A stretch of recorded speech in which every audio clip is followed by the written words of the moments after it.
Obviously an unfortunate end to that contest just now. Can you just tell us how you're feeling after that? First and foremost, I'd like to give glory to God and thank him, for coming out safely. I hope my opponent, Peter, is okay. Obviously, I never mean to obviously hit anybody as far as any type of low blows or anytime even I do knock a person out or down or anything. I want them to be okay. So I hope that he is okay. Definitely not how I wanted the fight to go or to end. I had an entire different ending in my mind. But unfortunately, it didn't get there. It's the first time that's ever kind of happened. First time I thought it was a body shot, but my foot is kind of big, so it covers a lot. The second time I definitely hit him in the groin pretty clean. He kicked me and kind of knocked me off balance, which made me miss my target a little bit. It's unfortunate as things. 2020 has been that type of year where all kind of crazy stuff has happened. I normally don't miss my spin kicks like that. And when that second one landed, did you kind of have an idea this might be it? Yeah, when the second one landed, the second one hit very clean, and I know my a spin kick is the hardest technique you can throw in all combat sports. So my spin kick is kind of like my bazooka, my grenade launcher, whatever you want to call it. It can end things in an instant wherever it lands. Like I said, unfortunately, it landed in the wrong vicinity. And like I said, I hope he's okay. Like I said, I never really want to hurt my opponents in that way where they have to get carried off or anything like that.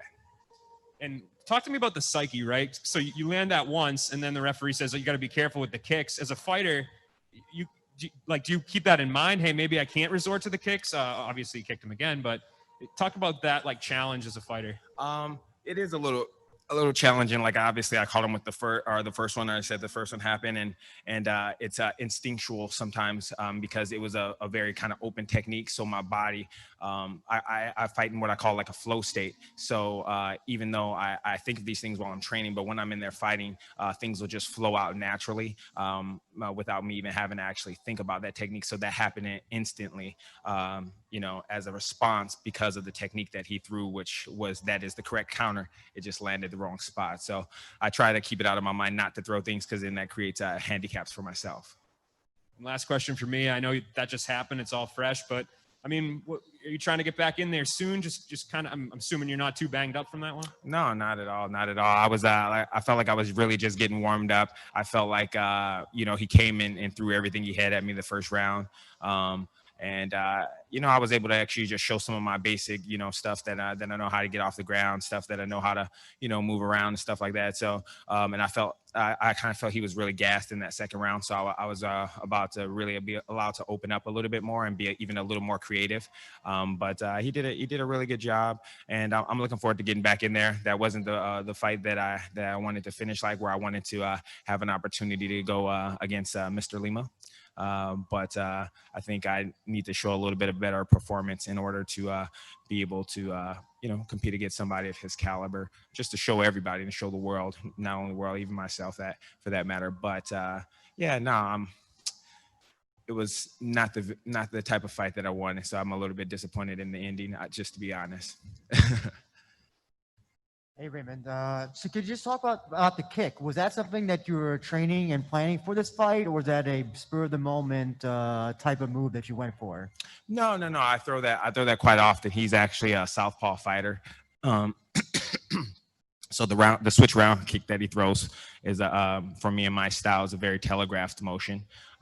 So I can see it coming. So the spin kick is a natural and instinctive counter for me because the technique takes so long to get to me. The kick happened to hit my shoulder, which ended up knocking me off balance, which caused me to move and hit a different target. That those type of things happen, unfortunately, so even snipers tend to miss their target sometimes, if something kind of blows them off target a little bit.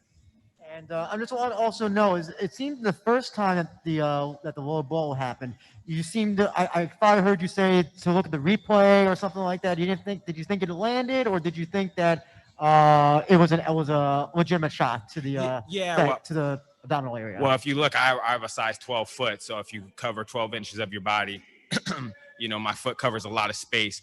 That type of technique is actually thrown with the heel, not with your toes. So I know my toes may have kind of been to the body. I got to see it myself. It might have been to the groin, but where I thought I spotted my target, I thought my heel, which is what I was digging in with, my heel hit his body. And I thought that that's what caused the knock his wind out. But it could have been a low blow. Like I said, I'll have to look at it and check it out myself. But, back to the drawing board for me, continuing to improve myself, just gives me more time and more experience actually in the MMA cage, to be honest. You know what I mean? That's my, fourth fight in the MMA cage. So, that just gave me a little bit more experience so that way I can go and get prepared that much better and that much more. Two quick ones from the internet here. Connor? Oh, hey, Raymond. How are you? I'm great, brother. How about yourself? Good. Thanks for asking. How interested are you, after, how this one ended, how interested are you in running this one back with Peter? Oh yeah, I'm definitely. I mean, if he wants to come in and he wants to run it back, I have no problem with running it back. He's got a lot of heart. He's a really game fighter. That's why I was looking forward to fight him, because he comes forward and he is going all out. He's throwing his heart and soul into pretty much like every punch. So I was looking forward. It's surprising to me, like, to have somebody actually want to stand up and fight against me. Kudos to him for wanting to stand up and wanting to fight with me and stuff like that. But yeah, no, I mean, if he wants to run it back, I have no problem with it. You know what I mean? It's, I'll make sure I won't kick him in the groin next time. Hey, Raymond, Kevin here. Unfortunate results. Let me ask you one thing.